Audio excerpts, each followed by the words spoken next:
Welcome to my channel. Selamat datang kepada semua. Hari ni kita nak pergi mancing pula. Tapi kita nak mancing udang. Selalu kita duk mancing ikan saja. Hari ni kita try pula pergi mancing udang di kolam yang baru buka area Sungai Lalang tu. Tengok macam mana.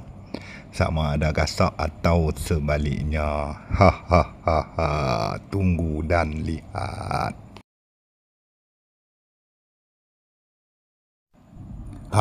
Jom kita try tengok macam mana. Kita tengok keadaan di sekelilingnya.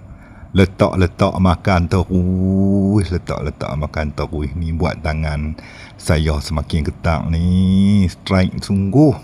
Bertalu-talu. Bolehlah sahabat-sahabat semua pergi try di kolam Pound Striker. Tu dia, buat tengok. Tengok tak larat nak menyentak. Boleh strike lagi udang. Puas tengok. Yang ni miss call. Sekali-sekala otai pun miss call juga. Jam menunjukkan lebih kurang pukul 6. Fighter semakin ramai di kolam, semakin meriah. Yang ni semakin besar udang. Buat saya semakin geram untuk memancing lagi. Seronok mengai kolam di sini. Kolam udang ni, Pound Striker di Sungai Lalang. Jemput semua rakan-rakan fighter udang galah kolam datang ke sini. Setiap jam pekerja di kolam udang ni akan melepaskan udang. Kasak-kasak, udang dekat sini. Pandai tarikan dia. Sekok bagi orang tengok udang. Saiz. Geramlah saya tengok. Jumpa pula rakan lama yang kaki fighter mengai kolam. Dulu kami duk mengai di kolam yang lain di area Sungai Petani ni. Sekarang tu dia, hampa tengok tu layan udang dia tarik pelan-pelan dia tarik. Lepas gasak, lepas strike. Udang kasak-kasak sini. Bukan nak recommend, tapi kalau sahabat-sahabat nak main-main lah. Seronok udang ni. Semakin lewat petang, semakin ramai fighter main kolam ni.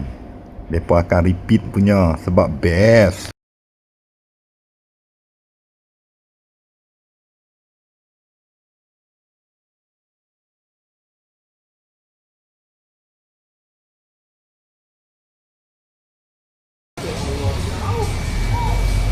Udang terakhir sebelum kita balik.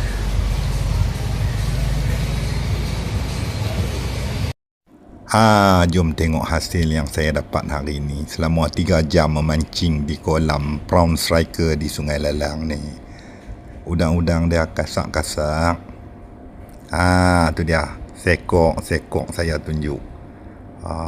Udang dia. Tu dia. Tengok ni pula.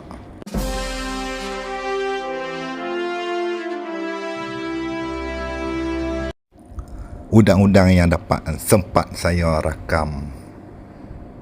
Tengok. Saiz kasak-kasak. Tengok kawan-kawan, sahabat-sahabat semua. Koklah teringin nak pergi. Ikut kat isteri buat udang goreng kunyit. Sedap, manis-manis. Udang fresh, udang baru. Terima kasih kepada semua sebab menonton video saya. Jangan lupa like, share, komen dan subscribe channel YouTube saya, Pak Long Nizam 77.